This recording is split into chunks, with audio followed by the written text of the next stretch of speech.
Unahon na to diha sa mga bulanon sa poblasyon Jim, Tabahan, Gindolman, Bohol. Sumasabay din sa atin ngayon ang mga taga Biliran, Culoba Covered Court. Sa mga Ilonggo dire, damo ba mga Ilonggo dire? Ginapiko, ginapa, ginabuldos. Ang mga taga Sara, Iloilo.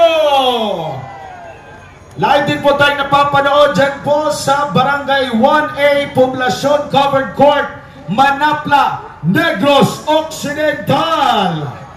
Sa Mindanao, sino ba mga taga Mindanao dito? Mag-ingay! Live tayo napapanood dyan sa Purok Pagkakaisa, Barangay Santiago Esperanza, Sultan Kudarat. Tayo rin po ay sinasabayan dyan po sa Calamba Municipal Gymnasium, Southwestern Poblasyon, Calamba, Misamis Occidental. Live din po tayo napapanood sa Santo Rosario Covered Court, Iligan City, Lanao del Norte. Kasama din natin ang ating mga kababayan dyan po sa CDO Amphitheater, Capistrano Street, Cagayan de Oro City, sa Misamis Oriental. Kasama din po tayo, or live din po tayo napapanood dyan sa Barangay Poblasyon Covered Court, Lantapan, Bukidnon. Live din po tayong napapanood dyan sa Danao Covered Court, Barangay Arurugan, Marihatag, Surigao del Sur.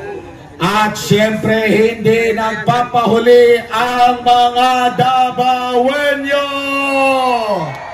Live tayong napapanood dyan sa Mintal Covered Court, Barangay Mintal, Tugbok District, Davao City. Live din po tayong napapanood dyan sa Macangao Gym, Barangay Macangao, Lupon, Davao Oriental. Kaya sa ating mga kababayan, itaas natin ang mga bandila, ipakita natin sa buong mundo ang ating pagkakaisa ngayong gabi ito. Sa susunod pong maungusap sa atin, isa po sa mga banateros, tawagin na natin si Boss Dada. Lolo. Boss Dada yan. Magandang gabi po sa lahat. Boss Dada yan. Boss Dada! Boss Dada! Magandang hapon. Kunin natin. Sabi niya, kalang-kala daw niya kahit isang kamay lang si Pangulong Duterte. Kalakas naman pala. Inuutos naman dun sa mga alalay niya yung pagharang kay Pangulong Duterte. Nakita niyo? Pero tama ba na ang dating Pangulo harasin natin ng ganun? Hablot-hablutin mo na ganun?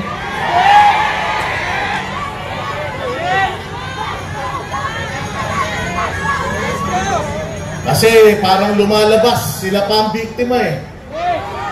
Sila pa daw yung nabukulan.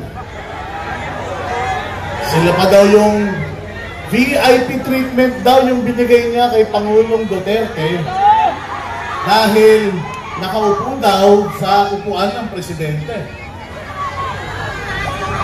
Okay ba yun? Alam niyo mga boss, nung mga panahon na si Pastor Apollo Kibuloy, pinag-uusapan natin tong extraordinary rendition. Marami sa atin tumasang kilay. Marami sa atin hindi naniwala. Si Pastor Apollo Kibuloy nagtago. Marami sa atin nagsabi, ba't kasi nagtatago? Di naman totoo yung extraordinary rendition na yan. Eto na. Nangyari na kay Pangulong Duterte. Totoo yung extraordinary rendition o hindi? Totoo lahat ng sinasabi ni Pastor Apollo Kibuloy noon o hindi? Kaya sa susunod, makikinig tayo doon sa mga totoong nagmamahal sa bayang Pilipinas. Nakita nyo ang ginawa ng kapulisan 16 na araw sa Kingdom of Jesus Christ. Practice na yun. Practice na yun. Na-foresee na ni Vice President Sara Duterte yung pagpapa-impeach sa kanya. Unang araw pa lang, alam niya na. Sabi niya, nagpa-practice na sila sa impeachment. Ito, nangyari sa ating mahal na Pangulo. May mga nagsabi, sana hindi na lang siya umuwi.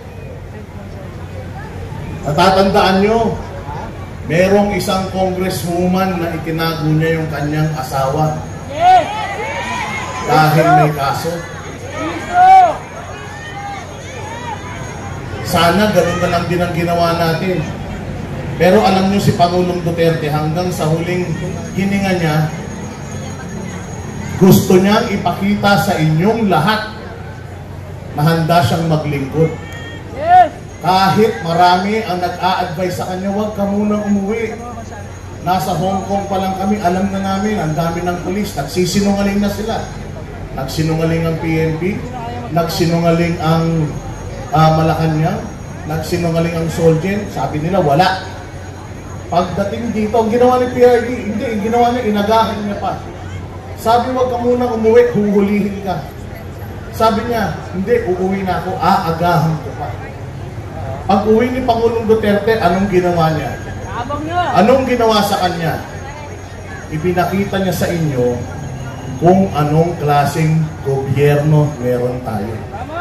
Walang respeto sa dating Pangulo, walang respeto sa simbahan, walang respeto sa isang pastor.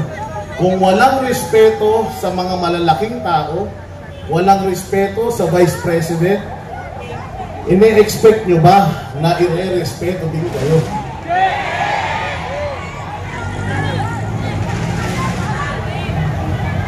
Kaya ngayon, kagabi, napakasakit.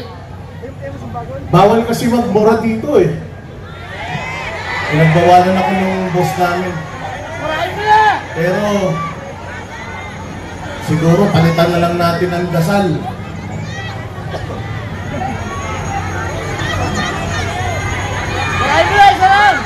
Tirahin mo, Dada, isa lang! Isa lang! Si Torre! Lahat tayo mga kababayan, magbuklod-buklod. Nakikita natin ang nangyayari sa Mindanao. Nakikita natin yung mga dating hindi naman nagpa-participate, nagising na. Yung mga dating hindi naman interesado sa politika, naging biglang interesado. Napakatalino ni Pangulong Duterte. Akala ng ating Pangulo ngayon na ang galing-galing niya. Ang hindi niya alam, binigyan niya si Pangulong Duterte ng platform na buong mundo makakaalam kung gaano tayo ngayon inaabuso. Bawat kwento ni Pangulong Duterte noon naririnig lang sa buong Pilipinas. Ngayon, maririnig na sa buong mundo. Malalaman ng buong mundo kung gaano kabulok. Kung ano yung ama, siya din ang anak. Mas masahol pa! Malalaman ng mundo na lahat ng alyado ng Pangulo, lahat ng alyado ng Pangulo, tinatrabaho nila. Kaya somehow, para sa akin, nagsakripisyo na naman si Pangulong Duterte. Kahit hindi na siya presidente ng Pilipinas, isinakripisyo na naman niya yung kanyang sarili. Para ano? Magsama-sama tayong lahat. Lahat tayo, may kanya-kanyang mga social media. Gusto nilang kontrolin yan, gusto nilang patahimikin tayo. Gusto nga nila, lagyan ng prangkisa yan para makontrol nila. Pero hanggat wala pa, gamitin na natin lahat ng yan. Ang people power, nasa social media. Gamitin natin lahat ng ating mga platforms para isigaw kung gaano tayo kadismayado. At isigaw natin araw-araw, huwag tayong huminto hanggat hindi natin nababawi si Pangulong Duterte. Let us bring PRRD home. Let us bring PRRD home. Napakadelikado din ang ginawa ng ating Vice Presidente. Alam natin na isinasama siya dyan. Pero di nila alintana. para sa ating lahat. Kaya dapat tayong lahat magsakripisyo din. Maraming salamat sa inyong lahat na nandito. Hanggat naniniwala tayo, may pag-asa tayo. Kaya ipakita natin sa kanila, maling-mali yung ginawa nila at huli na nila to. Maraming salamat po. Maraming salamat, Boss Dada! Naggagabi na, mga kababayan! The former President, Tatay Digong, pursued criminals to protect the Filipino people. Under his leadership, we experienced relative peace and order. The economy thrived, citizens felt secure, and law-abiding Filipinos like us were happy and grateful. Illegal drugs were curtailed. Criminals and drug addicts lived in fear, and we could walk freely at any time of day or night. It is utterly un-Filipino to treat him with disrespect and strip him and his family of their dignity. For God's sake, he was the former president, and his daughter, the current vice president, is also being treated poorly.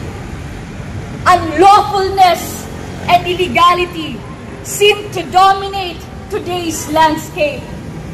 I am praying for divine intervention to protect us not only from criminals, but also from those in power who should be using their authority to safeguard the Filipino people instead of oppressing and persecuting them.